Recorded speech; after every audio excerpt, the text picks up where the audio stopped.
I want to start this interview on a personal note. I am the father of 3 adult daughters. I am the grandfather of 7 granddaughters. And so this topic, women in HPC, is a personal one for me.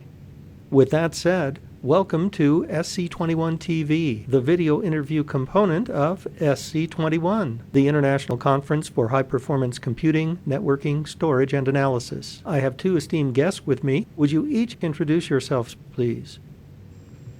Yeah, thank you. Hi, this is Marium. I am a software architect at Intel. I work on performance and power modeling for future architectures, as well as various code design projects for the customers.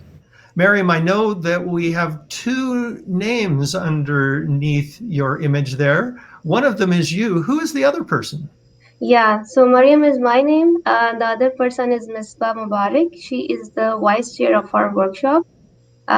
She has been with Women in HPC since very beginning, and she is mentoring both of us for chairing this workshop this year. She is not able to join today, but our opinions are similar to hers. Hi, my name's Jo Adegloba. I'm a senior software development manager at AWS, focusing on high performance computing and enabling customers to run high performance computing workloads in the cloud. I've been involved with Women in HPC for somewhere around 2 to 3 years. My initial experience was to give a keynote at the workshop, which was really cool.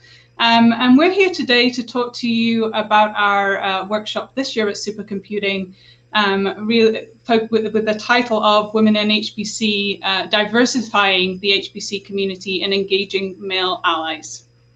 Our workshop provides career counseling resources for early and mid-career women by providing them an opportunity to present their work in the form of early career presentations, networking sessions. We also hold panel and coaching sessions where our attendees will have the opportunity to ask questions related to career from experienced women and male allies.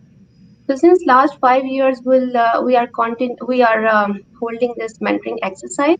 This year we'll be continuing our tradition. It's a 3-month-long mentoring exercise where we match mentor and mentee based on their technical expertise. We'll also be discussing about the most important theme, which is coping strategies about the home and work-life collision.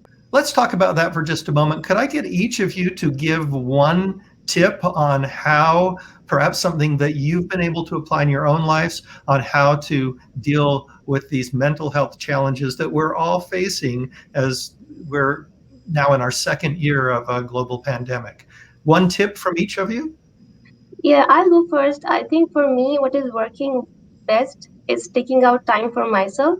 So just a short walk around the neighborhood, playing some games, watching some TV show, painting, gardening, hiking, anything that will give you some sort of relaxation so that you can get out of that state of mind and then come back with more productive energy. Yeah, and I think I'll add in there that having very clear boundaries and really thinking about when is your work time and when is your personal time, and a barrier between them. One of my feedbacks that I've gotten from my teams is that they actually still, even though they're working from home, mimic the commute, even if that means just walking around the block at that set time when they're transitioning from work to personal life. But very much having that boundary, because that is what you have when you do that commute backwards and forwards, of mimicking that so that you get that same kind of transition that helps kind of divide the day. One other thing I wanted to follow up on is you talked about this 3-month mentoring program that occurs. Could you each reflect on how you have been mentored and how that was meaningful in your own lives to bring you to the point that you're at now? Sure, I can start there. I think for me, mentors have really helped connect me to resources that have allowed me to take that next step, or identified what that next step might be when I'm unclear myself. So it's really that coaching and helping to kind of set the path forward. I have been involved with Women in HPC for more than 6 years now. starting from as a student presenter, then to various volunteer roles. I have benefited a lot from mentors. I have been a mentee during this 3-month mentoring exercise at Women in HPC in 2016, and I benefited a lot. My mentor helped me with resume writing, how to search for good internships, good jobs, how to prepare for your thesis, and so on. And similarly, based on that positive experience, I relied a lot on mentors during my workplace as well. I have two mentors, two amazing mentors, and both of them they help me a lot with like sorting out some situations where I am unable to do so.